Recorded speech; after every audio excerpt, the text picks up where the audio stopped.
Alright, today is July the 8th,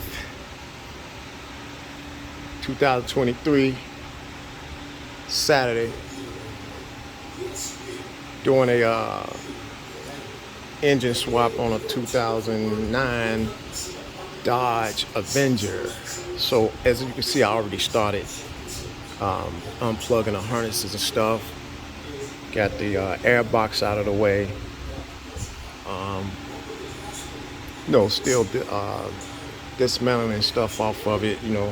Got to move the hose, top hose off, rear hoses, and then disconnect the transmission, bolts, and torque converter and stuff like that.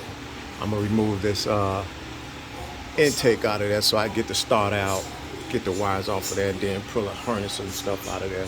Plan on having this other motor in today and bolt it down and everything. Maybe run it today or maybe run it tomorrow. More than likely it'll be running before Monday. Okay, there you go. Just to let you see what I'm doing. I hadn't done a video in a while.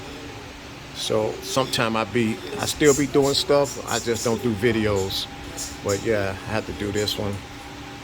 But yeah, showing you everything I removed. All the harness stuff out the way. Next thing is remove the hose right there. Disconnect that hose off. Pop that out the way. Do the heater hoses in the back. Power steering. Then, hey, be ready to come up out of there. All right, peace out.